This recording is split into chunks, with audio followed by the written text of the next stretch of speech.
Votre désir est accompagné d'un attribut. Vous ne demandez pas des choses à Dieu parce que vous avez vu ça dans la Bible. Vous ne demandez pas des choses à Dieu parce que vous avez entendu quelqu'un demander aussi. Non, lorsque vous êtes en train de demander quelque chose, c'est l'attribut en vous qui demande. Il y a quelque chose dans votre désir. Il y a quelque chose dans votre demande. Il y a quelque chose qui vous pousse à demander. Cette chose, c'est l'attribut. C'est cette chose qui représente Dieu en toi. Voilà pourquoi un vrai fils de Dieu ne demande pas n'importe quoi. Et le germe vit. Vous pouvez vous asseoir. Ceux qui le veulent, bien sûr. Le germe vit. 2024. Que ce germe vie soit activé. Activé. Arrêtez d'ignorer qui vous êtes. Arrêtez de ne pas savoir qui vous êtes. Il y a quelque chose dans votre âme. Vous qui étiez avant la fondation du monde. Vous avez un germe. Le germe vie, le germe semence. Et ce germe doit être activé pour exprimer qui vous êtes réellement. Et qu'est-ce que le Saint-Esprit fait? Le Saint-Esprit descend. Il active le germe. Amen. Il active le germe. C'est lui seul qui peut le faire.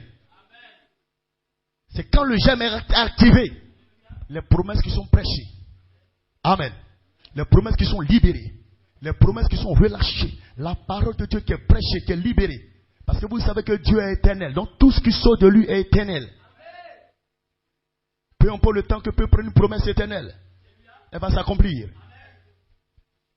Mais Dieu veut forger en vous un caractère dans le temps. Vous dites Amen? Donc, quand le germe vie est activé, les promesses qui sont relâchées par les esprits administrateurs, Hébreux 1,14, ce sont des prédicateurs. Ils ont le rouleau. Ils prêchent votre commission. Amen. Le Saint-Esprit active vos germes. Et eux, ils prêchent le rouleau. Prêchent les promesses. Prêchent votre héritage. Ce sont les esprits administrateurs. Et votre âme reçoit ces promesses-là. Parce que c'est votre âme qui peut prendre la parole. C'est votre âme qui peut prendre les promesses. C'est là-bas que ça commence. Mais pour qu'elle puisse prendre ces promesses, il faut que le germe en vous soit d'abord activé. Ce n'est pas de dire Amen, Alléluia.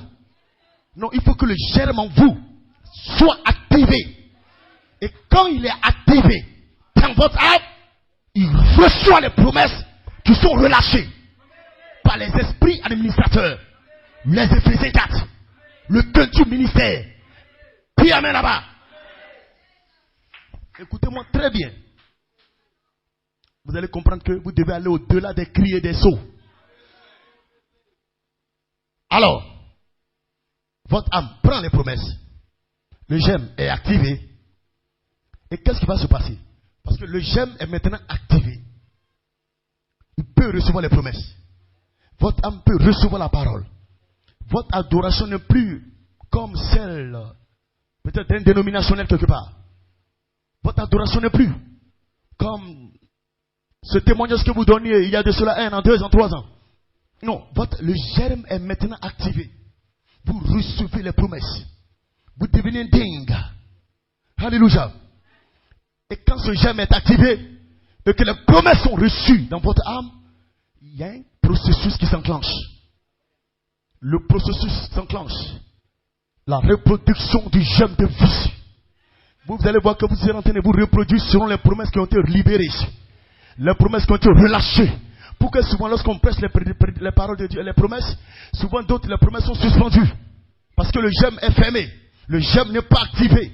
Il croit, mais le germe n'est pas activé. Le Saint-Esprit doit activer le germe. Et quand les promesses descendent, puis amen là-bas, le germe est activé. Et quand le germe est activé, ça veut dire que maintenant peut commencer le processus de reproduction. Vous allez vous voir en train de vous reproduire selon le pardon. Vous reproduire selon la patience. Vous reproduire selon le bien-être universel. Vous commencez à vous reproduire selon l'espèce Elohim. Est-ce que vous avez compris? Parce que vivre la vie de Christ, c'est reproduire la vie de Christ. Vivre le pardon, c'est reproduire le pardon. Vivre l'amour pour son semblable, c'est reproduire l'amour pour son semblable. Mais l'amour, le pardon, le bien-être universel, la résurrection, le scellement, toutes ces choses, ce sont des promesses. Mais ces promesses ne peuvent être reçues que par notre âme, au sein de laquelle se trouve un germe. Le germe vide. Il y a des personnes dans leur âme, il n'y a rien. C'est vide. Ils ne peuvent pas recevoir la parole.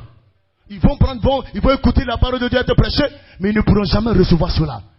Parce que la chose qu'ils reçoivent, ce n'est pas Amen, Alléluia. La chose qu'ils reçoivent est à l'intérieur de vous. La chose qu'ils reçoivent, c'est le germe à l'intérieur. Et quand ce germe est activé, il peut recevoir les promesses. Et quand il reçoit les promesses, commence le processus de reproduction. Il peut maintenant se reproduire selon l'espèce de Dieu. Selon la parole de Dieu. Selon ce qu'il a reçu au fond de lui. Vous ne pourrez vous reproduire que selon ce que vous avez reçu au fond de vous. La semence qui est plantée dans qui est placée dans la matrice, c'est elle qui est amenée à la reproduction. Reproduction selon l'espèce.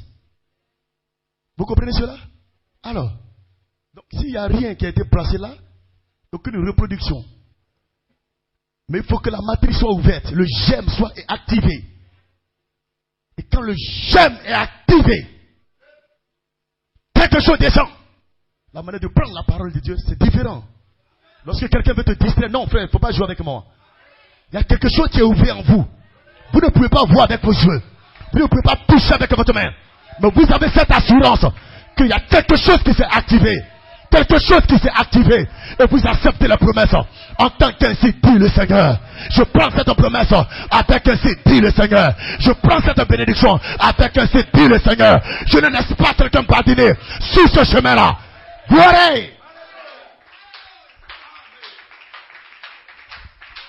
Voilà pourquoi des personnes vont faire des années. Vous verrez toujours en train de manifester les mêmes comportements bizarres. Ne vous étonnez pas. À l'intérieur, ils n'ont rien reçu. Parce que quand vous recevez la chose véritable dans le germe, dans l'âme, le germe activé, il y a une reproduction qui s'enclenche. Il peut ne pas être encore le bébé, mais en tant qu'un fœtus, il y a quelque chose qui est déjà là. En tant qu'un embryon, il y a quelque chose qui est déjà là. Vous n'allez pas me raconter quoi que ce soit. Je ne suis pas encore devenu ce que je dois être, mais je ne suis plus ce que j'étais. Il y a quelque chose qui est en train de se passer. Il y a quelque chose qui m'arrive. Il y a quelque chose qui se manifeste. Il y a quelque chose qui se reproduit. Au nom de Jésus-Christ.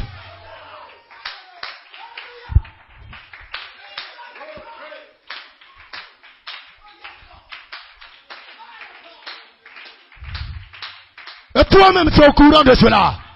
Ton voisin ne peut pas raconter quoi que ce soit. Oh, il y a toujours la même chose. Elle a toujours la même chose. Toi, c'est ce que tu vois. Mais ce n'est pas ce que je vois. Je sais que je ne suis plus le même. Il y a quelque chose en moi qui me dit, va de l'avant. Ne t'arrête pas. Tu es. Cela fait la séparation entre les gens qui sont dans le message et des personnes qui sont entrées dans ce message avec le germe. Dis Amen. Un processus de reproduction selon l'espèce des promesses qui sont prêchées par les esprits administrateurs. Vous comprenez cela? Donc cela vous amène à comprendre que vous ne venez pas juste à l'église pour des cris, pour des sauts. Votre germe doit être activé. Et c'est le Saint-Esprit qui active ça. Et quand il est activé, il peut recevoir les promesses. Et quand il reçoit les promesses, il peut maintenant se reproduire selon l'espèce des promesses qui ont été prêchées. Puis Amen là-bas.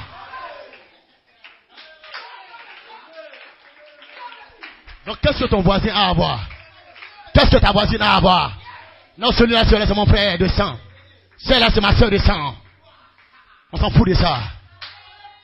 On parle du germe. La chose qui vient de l'éternité. La chose qui vient du ciel. Puis Amen là-bas. Qui doit se reproduire selon l'espèce de Dieu. Selon la parole. Je peux être la parole. Je peux être la parole. Je peux être la parole. Ne me retenez pas. Ne me retenez pas. Ne me retenez pas. Je peux être la parole.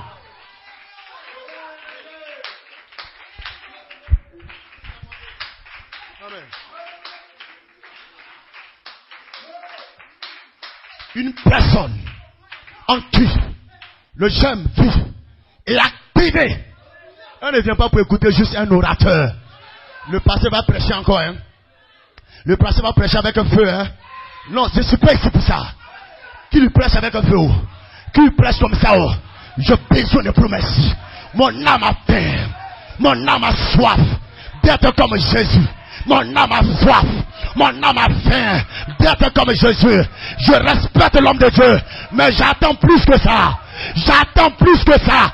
J'attends plus que ça. Il s'agit de mon âme. Il s'agit de mon âme. Je vais aller au ciel. Oui, allez.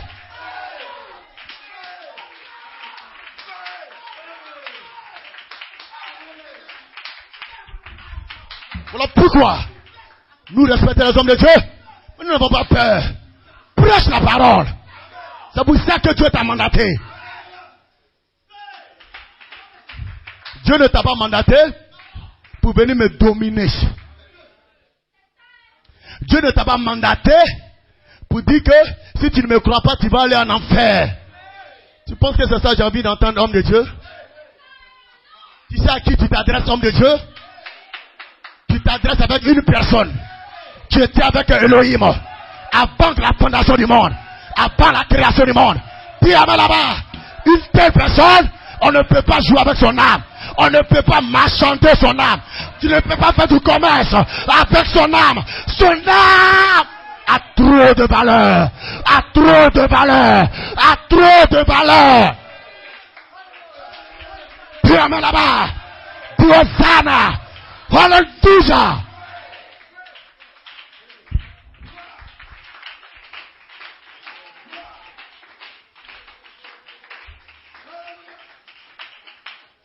Je vais terminer.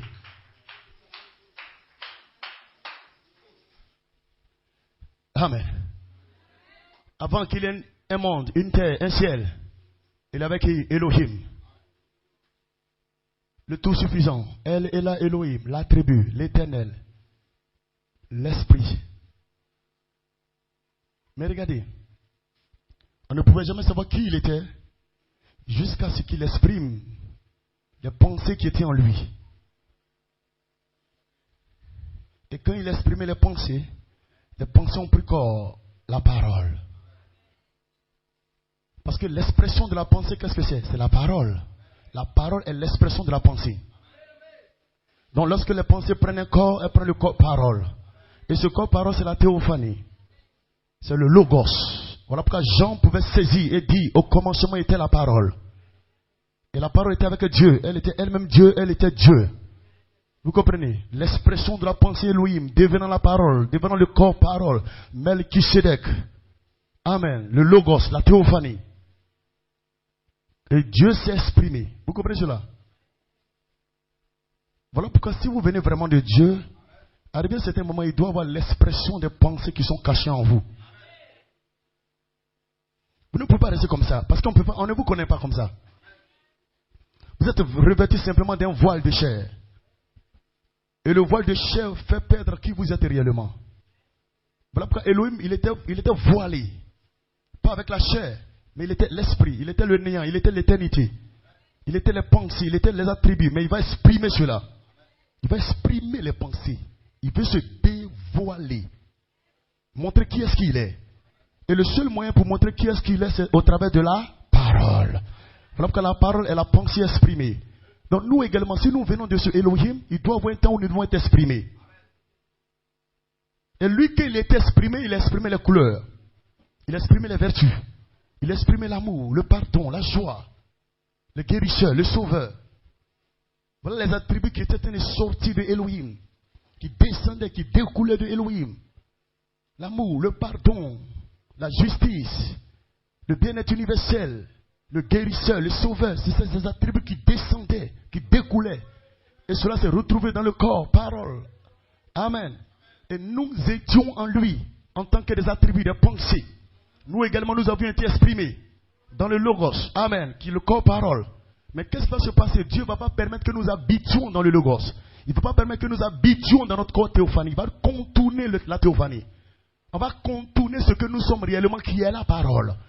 Et il va placer ce germe dans un corps de chair. Il va envelopper cela avec ce vase de terre. Mais arrivé à ce moment, ce qui est à l'intérieur de toi doit être exprimé. Mais pourquoi lorsque la chose est exprimée, c'est les choses du monde qui sont exprimées? Est-ce que c'est ce que tu es réellement?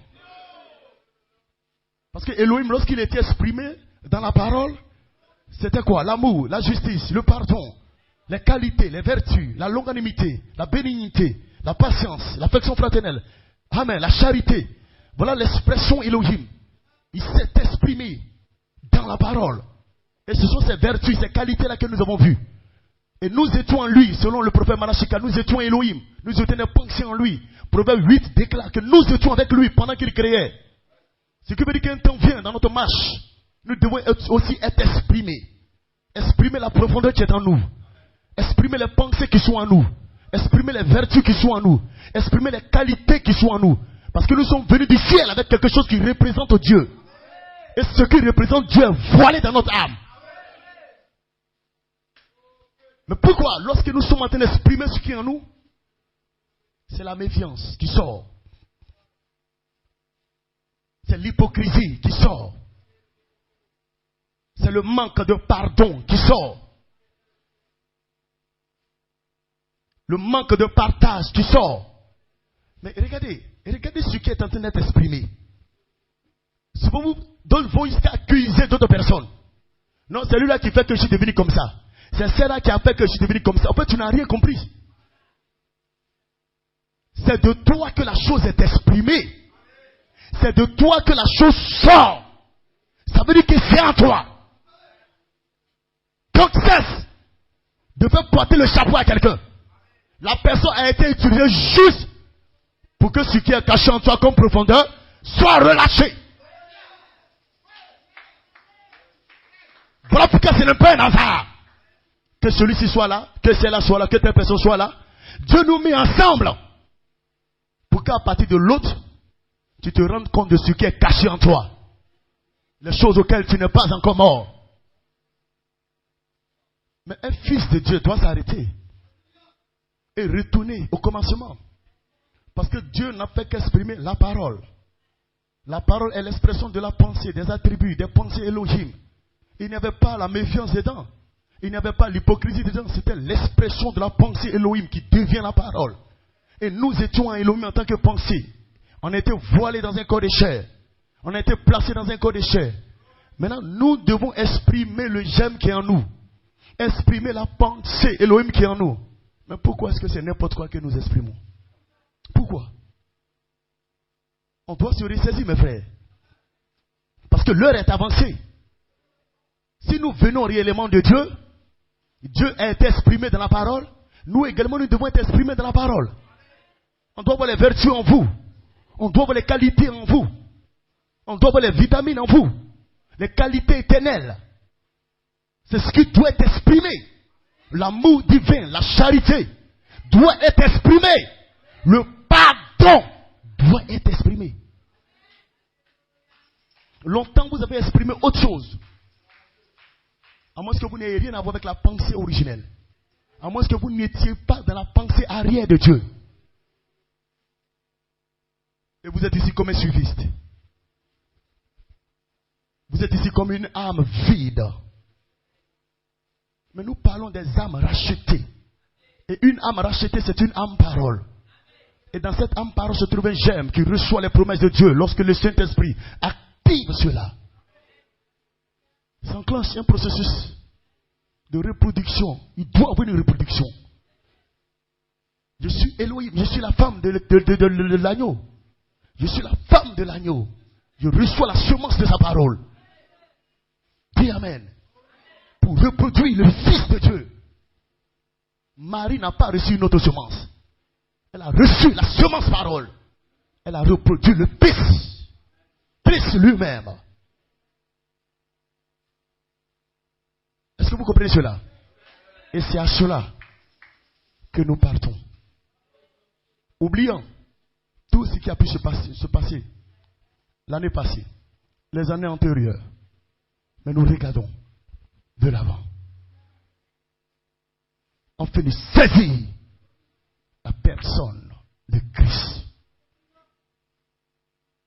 Arrêtez de vous contenter d'être seulement des enfants de Dieu.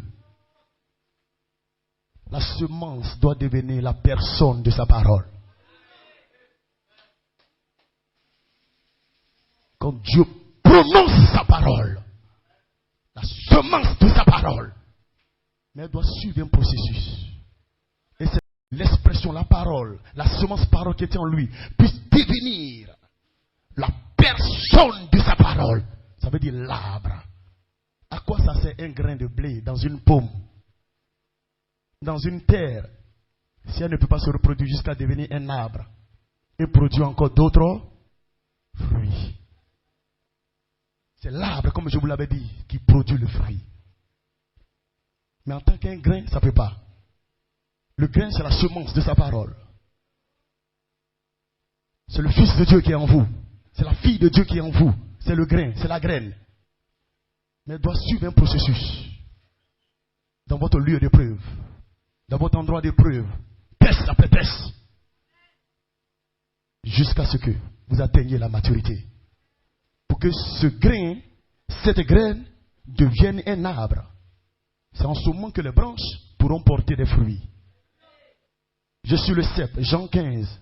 Vous êtes les sarments qui portent les fruits. Vous ne pouvez rien sans moi, dit le Seigneur Jésus. Donc cette semence, cette graine qui est en vous, ce germe de vie doit recevoir les promesses. Votre âme n'a pas besoin d'une autre nourriture. Votre âme se nourrit des vertus. Écoute-moi ce matin. Votre âme se nourrit des vertus. Ce sont les qualités éternelles dont l'âme a besoin pour sa reproduction, afin de parvenir à la stature de l'homme parfait, où la pyramide est debout en vous. Vous vous déplacez avec la maison de Dieu. Vous vous déplacez avec les 7 vertus. Vous vous déplacez avec les 7 esprits arc-en-ciel. Les 7 couleurs arc-en-ciel. Vous êtes un homme dans lequel se trouve 7 vices, 7 degrés de puissance. La charité, 7 degrés de puissance demeurant dans un corps. Christ lui-même voilé.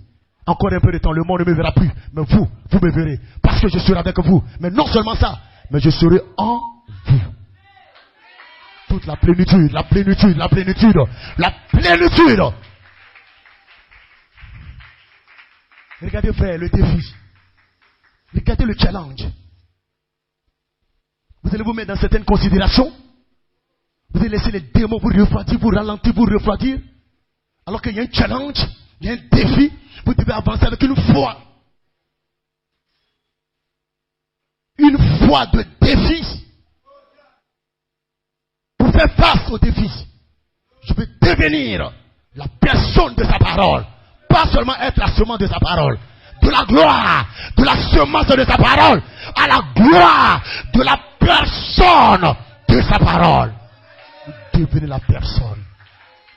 C'est pourquoi Malachie 4, William Branham déclare: nous ne recevons pas le Saint-Esprit en tant que de don. Ça c'est 1906. Ça c'est les pentecôtistes. L'épouse ne reçoit pas le Saint-Esprit en tant que don. Chasser des démons, prophétiser dans l'église, parler en langue, c'est bien. Mais l'époux ne reçoit pas le Saint-Esprit comme ça. Nous allons jusqu'à recevoir le Saint-Esprit en tant que la personne même du Saint-Esprit. Parce qu'à quoi ça sert de recevoir le Saint-Esprit en tant que don, prophétie? Vous parlez en langue dans les églises, vous prophétisez dans les églises, mais vous avez des gars, vous avez go, vous ne pardonnez pas, vous ne laissez pas tomber les rancunes, mais c'est vous qui prophétisez dans les églises.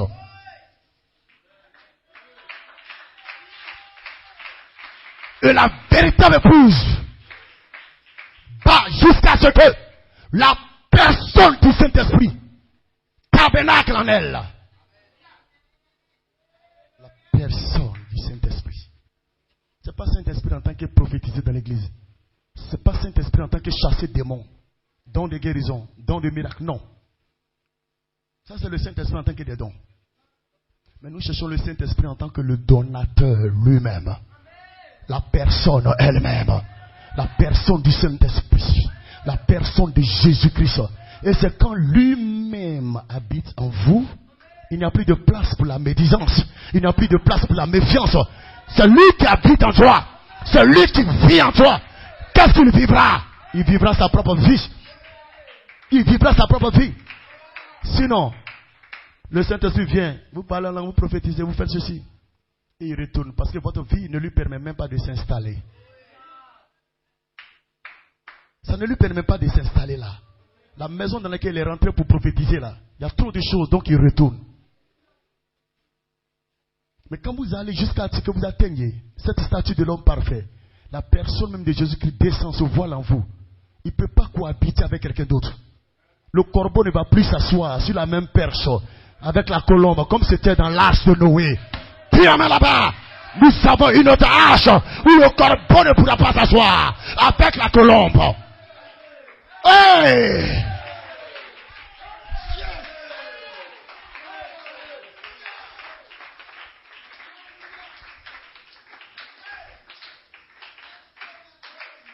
Voilà pourquoi le prophète appelle la plénitude de sa personne.